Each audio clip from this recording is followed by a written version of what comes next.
Welcome. I am Dirk van de Put, the CEO and chairman of Mondelez. And my apologies that we are starting late, but we had a few technical difficulties.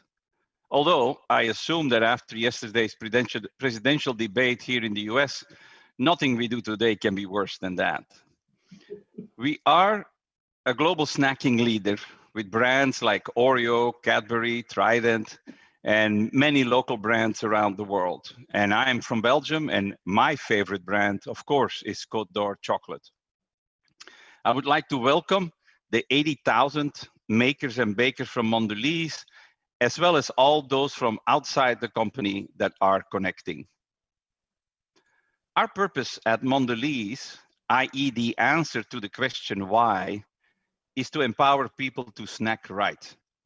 Our mission, i.e. the answer to the question what, is to lead the future of snacking by offering the right snack, which means the whole spectrum from wholesome to indulgent, at the right moment, which means wherever, whenever, made the right way, which means right for people and planet.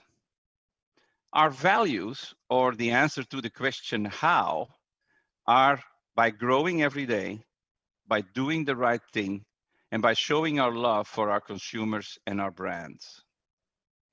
But better than explaining all this, we collectively, all the people at Mondelez, wrote a letter to ourselves in today's world, but we wrote it as if we were standing in a future that has become a reality.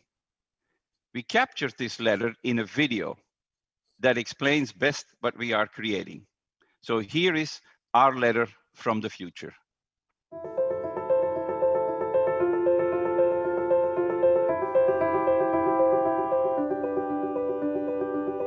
There once was a time when snacking wasn't seen as quite right.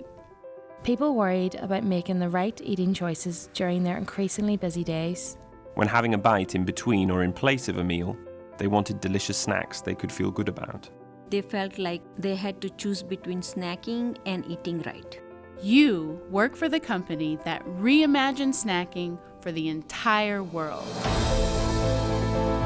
Guided by a purpose to empower people to snack right, you, the people of MDLC, believed in a future filled with choices that help people to snack confidently. Each step of the way, our purpose guided your decisions. It inspired you to aim higher and give your best. Our global company, filled with iconic brands, set the stage for success. But it was you, the tens of thousands of passionate makers and bakers around the globe, who empowered millions of people to snack right every day. As people evolved their eating habits, you were there for them, and they loved us in return.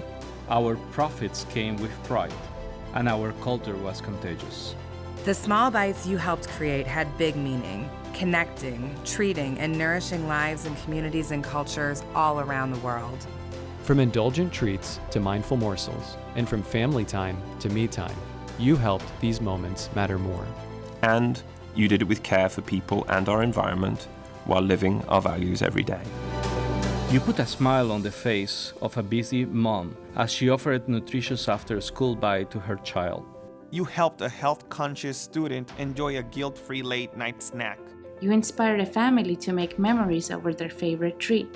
Whether you're a chocolatier crafting with cocoa, A baker making delicious cookies, A salesperson setting stunning store shelves, A marketeer dreaming up our advertising, A colleague collecting our cash, or manager growing your team, You made it right. small steps, daily decisions. every action added up. Because of you, people around the world were empowered to snack right.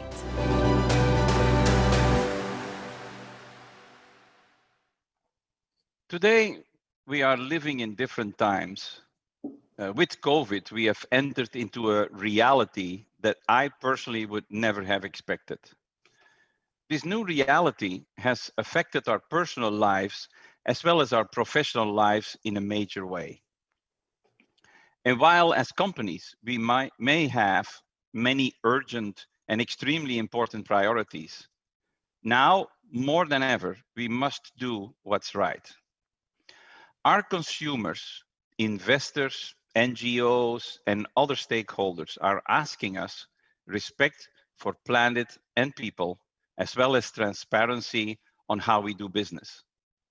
90% of my colleagues believe that we, as a company, should engage on social issues. So we commit to doing the right thing for the people and for the planet. We also commit to doing business the right way.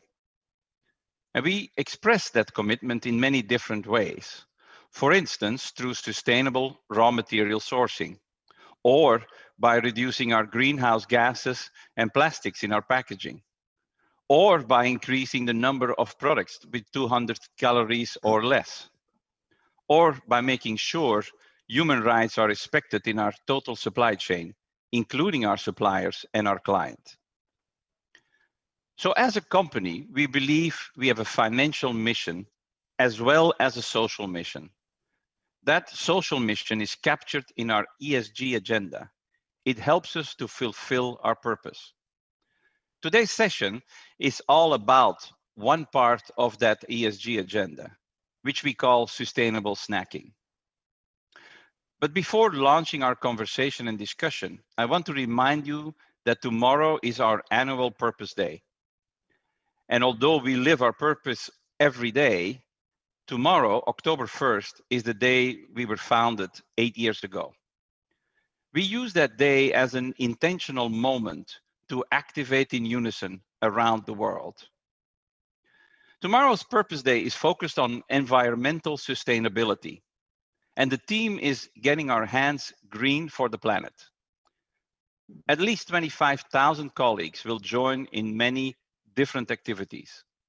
And to name a few, there is the virtual Green in 15 challenge, which is about sustainable micro actions at home. Or you can do environmental volunteering virtually and in person where safe. There will be 40 green chats focused on the Mondelez sustainability efforts. And personally, you can be planting a sustainable herb garden at home. As mentioned before, today we are going to talk about sustainability, and to do so, I am joined by a few Mondelez experts. And as I introduce them, let me ask the following of you. First, tell us about you, who you are, what you do. What is your favorite tip for living a more sustainable life? And how will you activate Purpose Day tomorrow? And for those who are watching, you can share sustainability tips in the chat as well. So let me start with Sandra. Sandra? Thank you, Dirk. Hi, I'm Sandra McQuillan, and I have the huge honor to lead the supply chain for Mondelez International.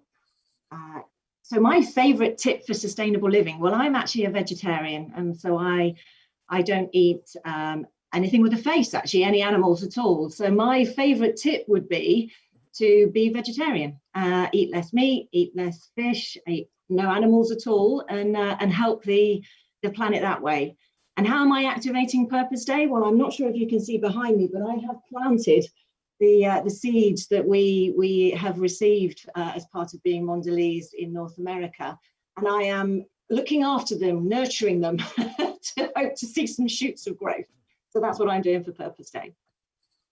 Thank you, Sandra. I have my 3 herbs also standing there. I hope I will be able to let them survive. So Mauricio, Mauricio is next. Thank you, Dirk. Hi, everyone, and welcome. My name is Maurizio Brusadelli. I run one of the 4 regions of Mondelez. It is called AMEA, which is Asia, Pacific, Middle East, and Africa. My tips for sustainable living are related to simple things we do at home every day. I have 2 small kids, so I'm trying to teach them, help them to understand how important it is to switch off lights when leaving rooms, to save water while brushing teeth or showering, to recycle paper, plastic, and metal, and to avoid food waste. As far as Purpose Day tomorrow, I will participate in a team discussion on delivering packaging that has a positive impact on people and the planet. And I think I'm late, but tomorrow with my kids, we will plant basil to grow on my terrace, so we have it always fresh and available. Back to you, Dirk. Spoken as a real Italian, Maurizio. Basil, very important. Yeah. And the next one is Chris McGrath. So Chris, please. Hi, Dirk. Hi, everyone. Great to be with you. Chris McGrath, based out of our Chicago office, and I lead our overall sustainable snacking platform. Delighted to be with you talking about it today. So for me, I guess my way that I practice sustainability is mindful consumption. So just being really thoughtful, not only in the kinds of snacks that I eat and the way that I eat them, but also carrying that through and thinking about making sure that we don't waste food in our house as much as possible and don't throw it away, and are very conscious about how we get rid of packaging. So sort of an end-to-end mindfulness approach. And then for Purpose Day, I'll also be planting tomorrow with my daughter the little herb garden, and then at work working virtually with some of my colleagues on working through some investment strategy for some of the sustainability projects that we're working on. Thanks, Chris. And I propose that we just jump in. My first question is about our sustainability agenda, with particular focus on the environment and packaging. And I'm going to ask that question to Chris. So we know that successful companies do more than just focus on financial results. They create value for the world at large. So can you share a bit more about how we do that here at Mondelez? Sure. So we're very consumer focused in the way we approach everything at Mondelez, including sustainability, and consumers increasingly understand how fragile the connection is between people and the environment. And I think that that's even been further reinforced through COVID. And at Mondelez, we take great care to make sure that the snacks that we make, the way that we make them, and the way we source our ingredients are done in a way that has a positive and lasting impact on the environment, and making sure that the people throughout our value chain are treated with respect. And for us, sustainability is very much a business strategy. It helps us to grow our business. It helps our business to be more resilient.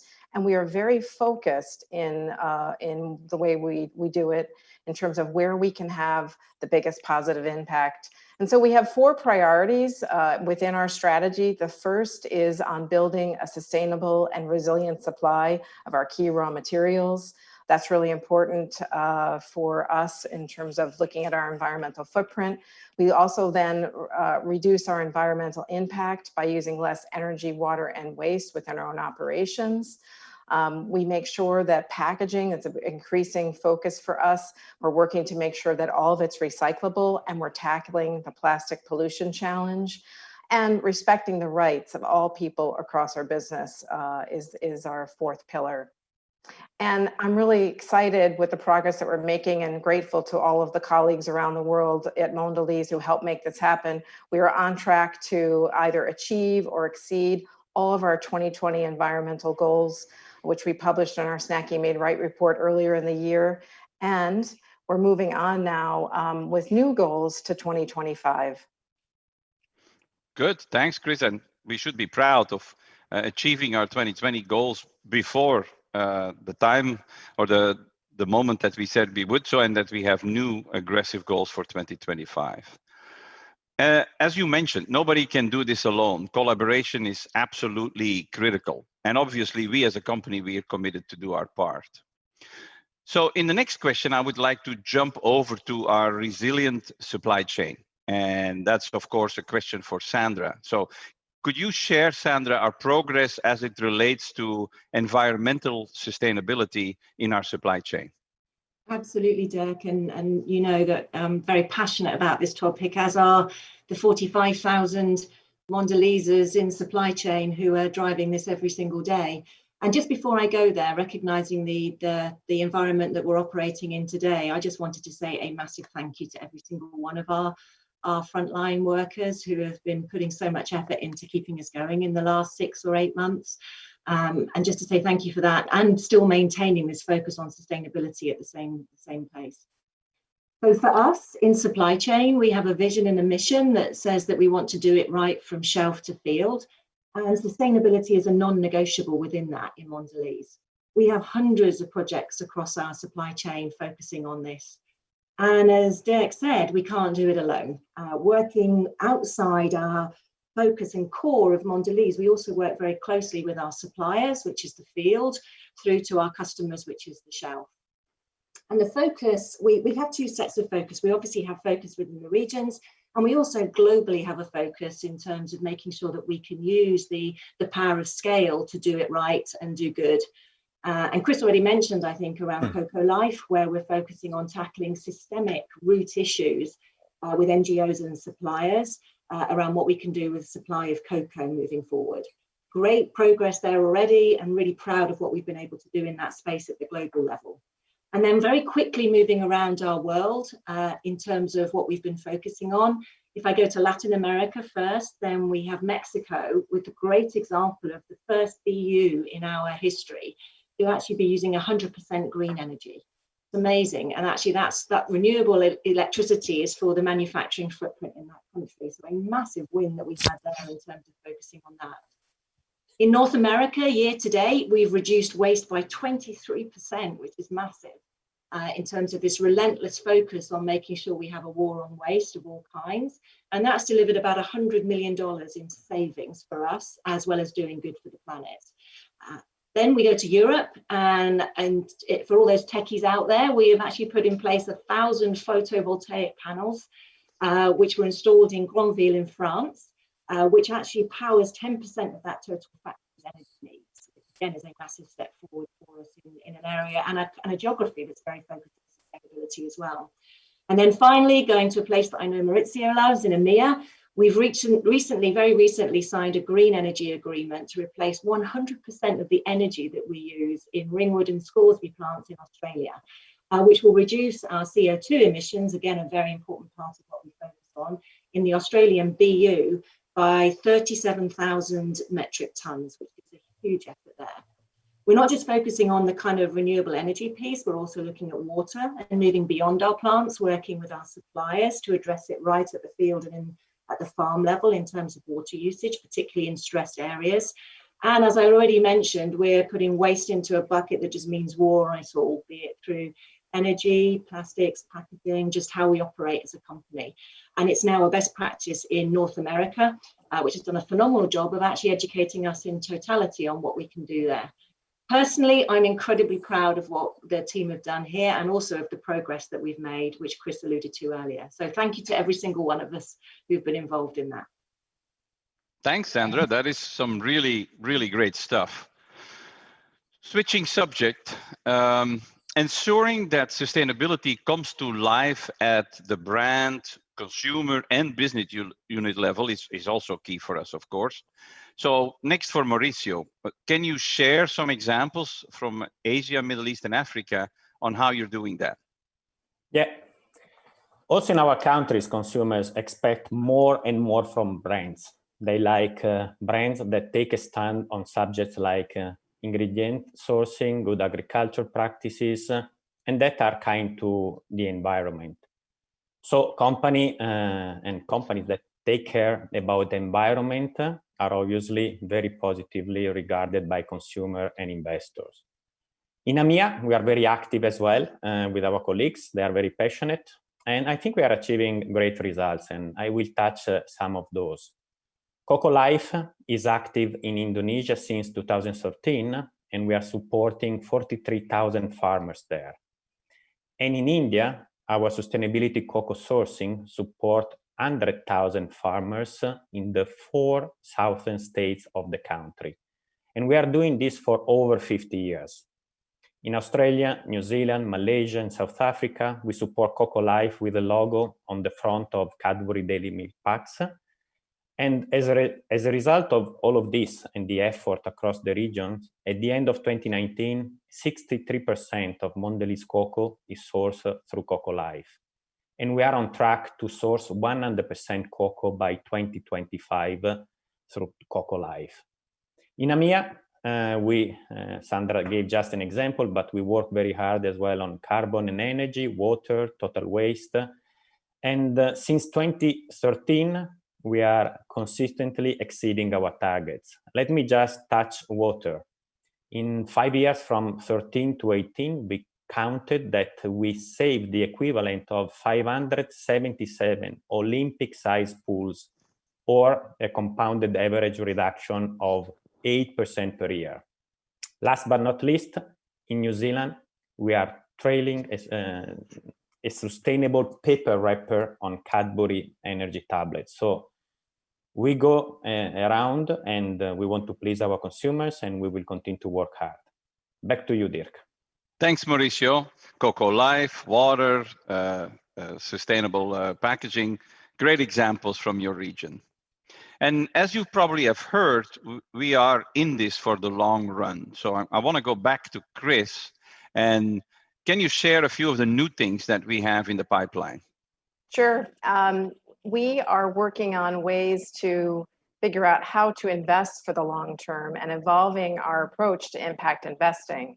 And so we need solutions where we can tackle some of these big challenges that are out in the world on environmental and social issues. We can't do it ourselves. So we are going to create a new platform called Sustainable Futures. And this is a hub where we'll be looking to incubate, finance, and partner with others to invest in solutions that will drive lasting change on the ground. And it'll cover a span of issues, environmental ones like climate, packaging, etc.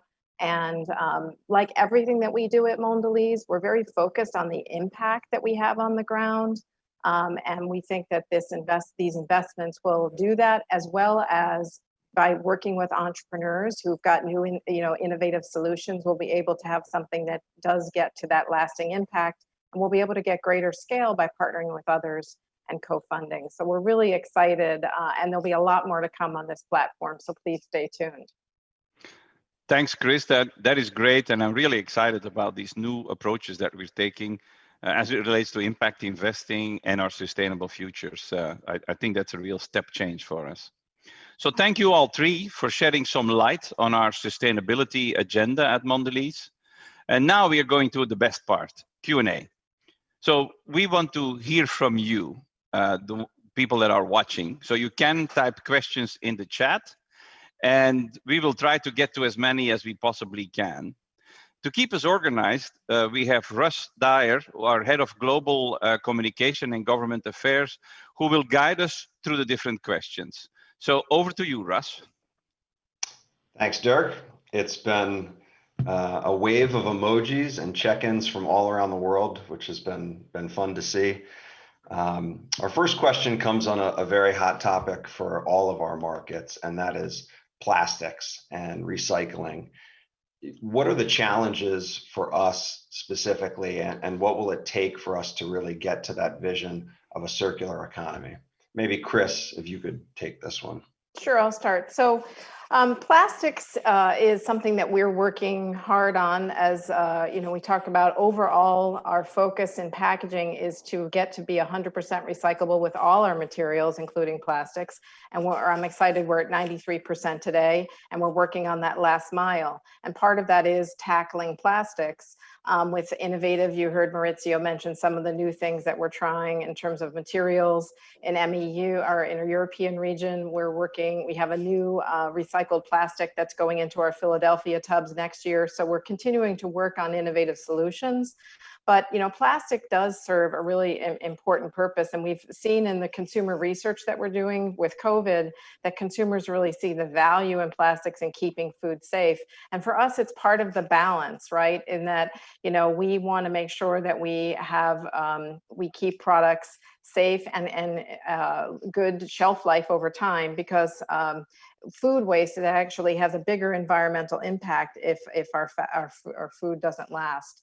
So part of what we're working on with plastics is the challenge is that there's very little infrastructure in the world to actually recycle it. So we're getting to be 100% recycle ready, but then we need to develop systems to actually collect it, and those flexible wrappers in particular are our biggest challenge. And if you think about a recycling stream, it's really easy if you think about it going through a waste to grab a PET bottle, a plastic bottle, and be able to catch it and then and recycle it properly. And we're working now to figure out ways using chemical recycling and other innovations in that recycling stream to be able to treat the flexible film, and how to do that at scale, have it be a cost-efficient solution. So much more to come. It's not something that, we're working in industry partnerships, the Ellen MacArthur Foundation. We've joined both the US and the UK Plastics Pact. We're working with the Consumer Goods Forum, because these are challenges that are out there in the world that no one company can solve on their own. And so collaboration is absolutely key. Thanks, Chris. Very important topic.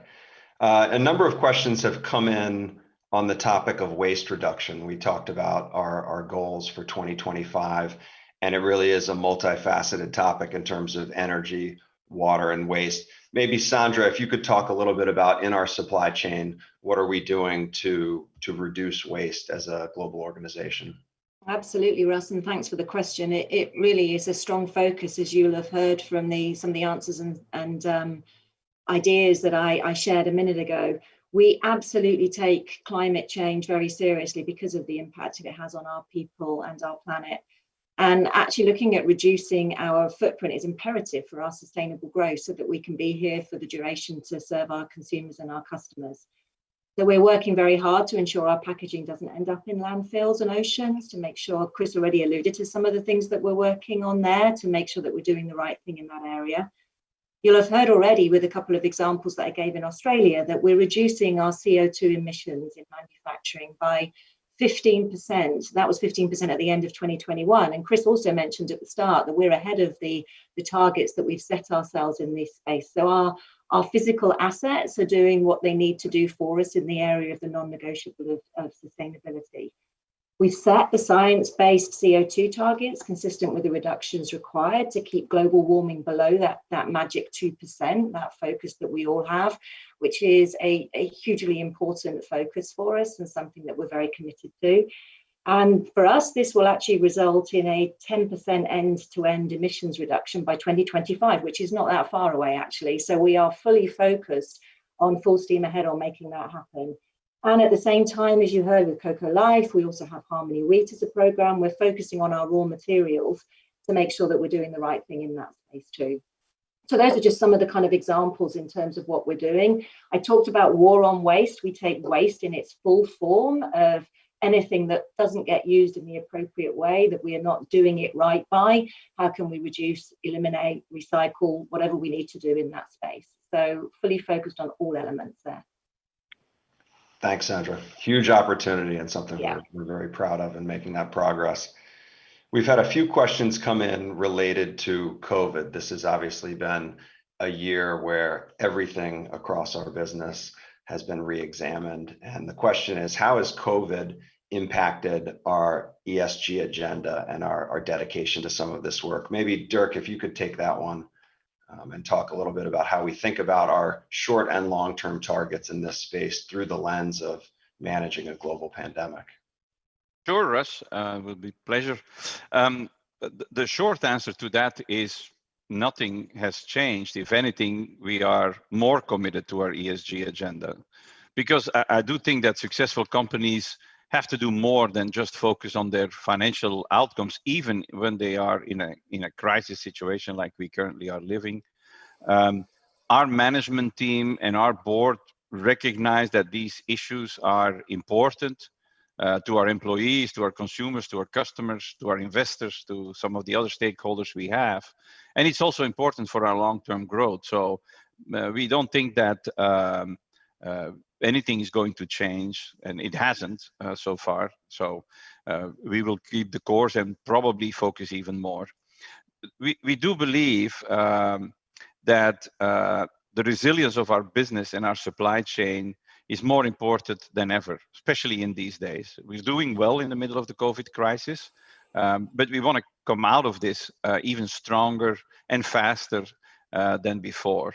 So we believe that the 4 pillars that we have in our sustainability strategy now during COVID and after COVID are the right ones. Maybe remind you of that. We want to fight climate change and environmental impact. We want to secure sustainable raw materials. We want to tackle packaging waste, and we want to advance social sustainability. Chris talked about our 2025 commitments. We are fully intending to keep those and hopefully get to a few of those before 2025. And that's basically it. We are on course and we will remain on the course. Thanks, Dirk. It's good to hear and it's encouraging. So many companies are focused on sustainability at large, environmental sustainability in particular.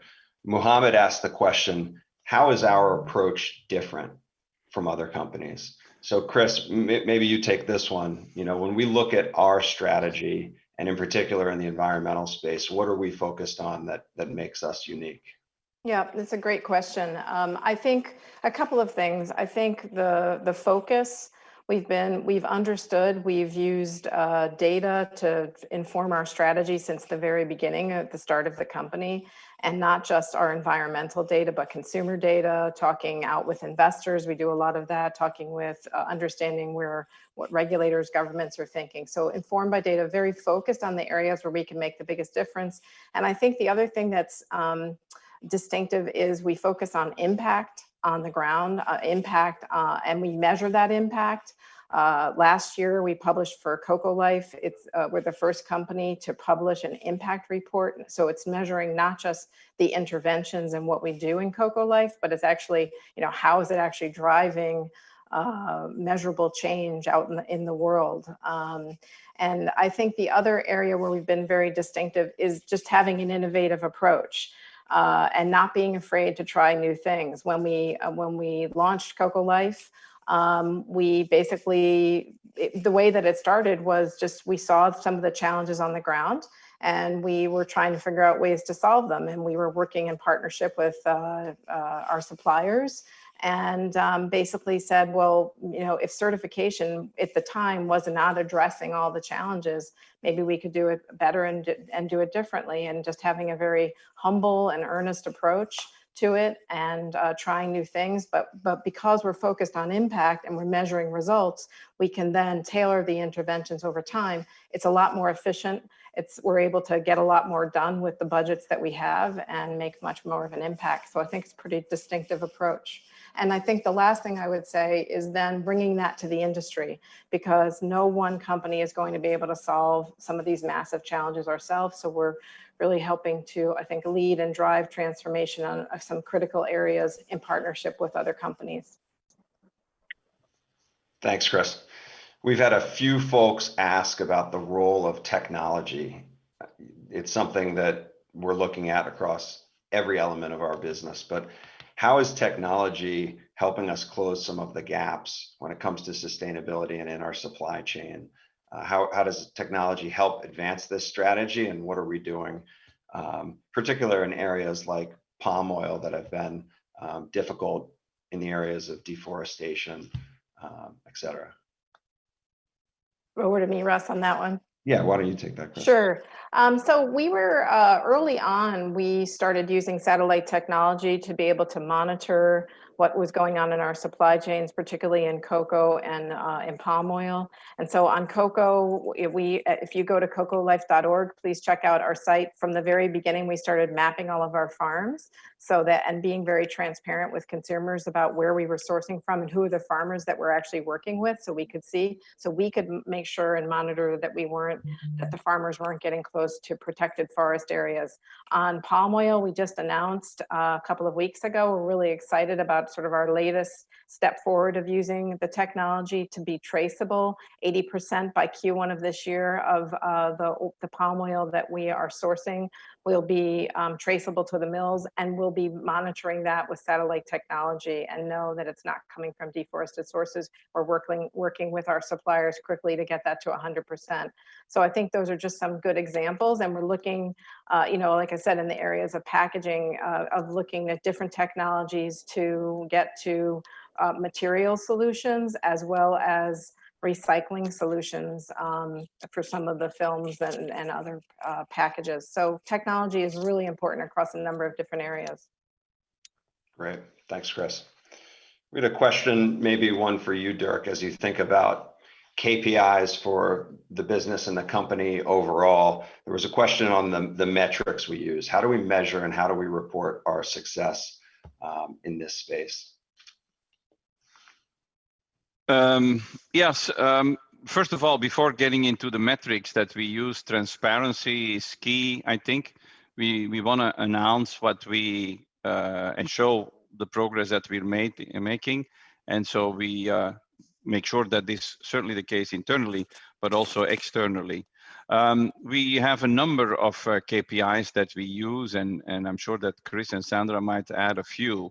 But for instance, the things that we are measuring and that we have declared certain targets for 2020 and 2025 would be things like in the sustainable ingredient space, would be like Cocoa Life, or how much of our wheat is being used through the Harmony program, or how much of our palm oil is responsibly sourced. So we give those percentages and we have targets. So for instance, on Cocoa Life, we want 100% of our chocolate being sourced from Cocoa Life by 2025. We want 100% of our European biscuits sourced to the Harmony program by 2022. And we want 100%, and we have 100% RSPO palm oil. We also measure packaging, how much of our packaging is recyclable already. At this stage, we are around 93, 94%. We want to obviously get to 100% by 2025. And then the typical things we measure in the environmental impact, CO2 emissions, water reduction, food waste. We're roughly, depending on which one you're looking at, we're aiming for 10 to 15% reduction in these areas.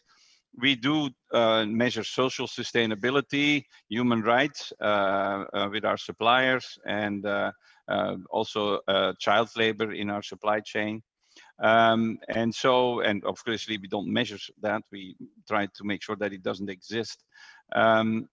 We try to lift some of these parameters that we're interested in and that we are trying to measure to a higher level. Not all of them, but some of them are reflected in our incentive programs in the company. For instance, we have some related to sustainability. We also have D&I, diversity and inclusion, measurements in our incentive programs. And so that helps us make sure that the whole company is focused on these subjects and that the subject is really center of what we do as a business. Thanks, Dirk. A good question came in, and maybe this is one for you, Sandra. Chris, you talked about how, particularly on the topic of plastics, we need partnerships. We can't do it alone. And we have such a vast network of suppliers across the entire life cycle of our business. And Jeremy asked the question, what do we want our suppliers to do? What behaviors do we want them to change to help contribute to this vision for us? Yeah, I'll come back to our vision and mission for what we have in our supply chain is doing it right from shelf to field. And we deliberately include the shelf and the field to do right the way back from the consumer and the customer to the supplier. So the kind of behaviors and partnerships we want are exactly the same as ours in terms of focus and delivery. We want sustainability, the KPIs that we talk about, the kind of initiatives and focus that we have to be part of the DNA of any of our key suppliers that we're working with. And we're seeing that a lot actually in terms of how we're building our conversations with them. So it really is an extension of Mondelez and a part of the Mondelez family for our suppliers to be with us. We're not compromising on it. I've already said it's a non-negotiable in the strategies that we have for supply chain. So, we are being very focused on making sure that we're creating the strategic partnerships with those suppliers that want to come and do what we want to do, which is empowering people to snack right in that focus on doing it right. Very important comment, Dirk. Benoit says, Belgium rocks, so does Côte d'Or. You'd want to see of course, he's right. Violent agreement there. Chris, maybe a good one for you here. How is Mondelez progressing on the use of renewable energy? And what type of future plans do we have to migrate to that form? Sure, and Sandra mentioned earlier about Mexico's progress there. We have clear roadmaps of how we'll get up to a significant amount of renewable energy by 2025. We work on we have for a very long time using less energy and more efficient energy within our facilities across the board, as well as switching over to renewables. And we've made great progress already, and we're well on our way. I think getting close to probably about 85% by 2025. Working, one of the other areas that I was really excited about is making sure taking this more direct to consumers. So our natural candy company in Australia is actually putting on their packages that made with 100% renewable energy. To me, this is a great opportunity for us to learn, and that consumers understand this. I think it's a really something that can be a meaningful benefit to them. So I think you'll see more of that. That's one of the other things that we're focused on, is sharing with consumers things like renewable energy, things that we're doing on packaging, and as well as our ingredients, and helping them understand the impact that we're having. Great. Natalia asked specifically, we talked about waste in the supply chain overall, but food waste is a topic that's getting more and more discussion and more focus. Chris, do you want to touch a little bit upon how we think about food waste as a company and what we're doing? Sure, and then maybe I'll turn over to Sandra, because she's got a lot of frontline folks working on this. We've been focused on reducing food waste, and we've made really good progress. We're ahead of our targets of reducing our food waste in our manufacturing operations by 10%, and we've made, just as Sandra mentioned, really great progress.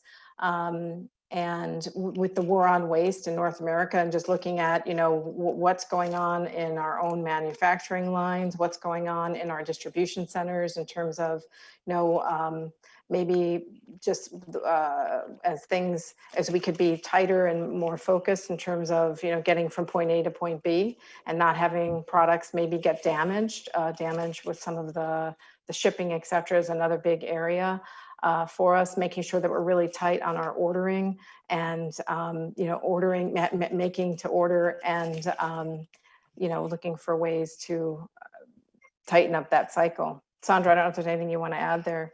Yeah, well, actually, just before the meeting, building this meeting, building on what you're saying, Chris, I was reviewing with Maurizio's supply chain team, Thomas and team, their focus on waste, and how we're getting some best-in-class results out of EMEA in terms of getting below that 2% and heading towards the 1% target, which, if you can imagine the size of our business and the kind of products that we make, is really best-in-class progress. And we know actually that we don't have the best-in-class progress everywhere. So we're using the learning from different parts of our organization in other areas to learn how to do that better. So we have just reviewed what we're committing to moving into 2021 in the operation, and are driving those targets down even further to make sure that we're not wasting, trying not to waste anything, actually is the target of what we would do. And there's a journey to do that. That's great. We probably have time for just a question or two more. Maurizio, maybe this is a good one for you. We talk all the time about consumer expectations, shareholder expectations, NGO expectations, but Carlos asked about our partnership with customers, our retail partners. How are our retail partners focused on this, and how do we think about that commercial side of our business as it relates to sustainability partnerships to advance change? Obviously, I mean, also for our customers, it's very, very important to improve waste. For example, we know that we can control waste until when the product is in the point of sale, and working with them to understand what can we do better to ensure that the product will not be wasted there. Traceability is another very important program that we are working with our customers. Food safety is crucial, so all the companies are working to guarantee to consumers the right product at the right time with the right quality, which is obviously part of our vision as well. Obviously, it's a little bit easier to work with what we call modern trade, or in channels like e-commerce, while in our country, we are still developing the right relationship with what we call mamas and papa shops, so the traditional trade store. I mean, they are less sophisticated. We talked about data before. Obviously, there is a lot of sharing data between us and the most evolved customers across the globe. And as Chris said, we cannot do this alone. And there are associations like Food Industry Association in Asia, where I am part of, and we talk about this. Dirk is part of the Consumer Goods Forum. So companies and retailers are working together to make sure that we will leave to the next generation of leaders and family a planet which is in a much better situation. And then we exchange a lot of good practices. I mean, we say, look, we did this, why don't you do that?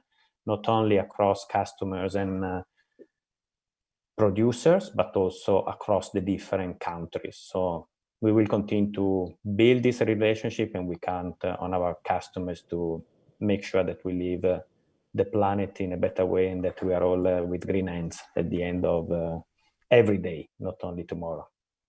Very good. Well, that's a great one to end on. Dirk, before I turn it back over to you, I'd just encourage anyone else who has questions on our journey, on our measures, to take a look at our Snacking Made Right report that's available on our website. That's our annual report on all of the progress on all of these important topics. Dirk, over to you. Thanks, Russ, and thank you to everybody else. For participating. Thank you at home or wherever you are for your questions. While the world has changed with COVID, I hope it is clear that our commitment to sustainability has not changed. And even though we are apart, we will still be taking the opportunity to celebrate our Purpose Day. We each have a role to play, so get involved and live our purpose every day, but especially tomorrow. And for those who are not with Mondelez, hopefully this session has shed some light on our sustainability commitment and culture that we have in the company. Thank you for joining, and let's get our hands green for the planet.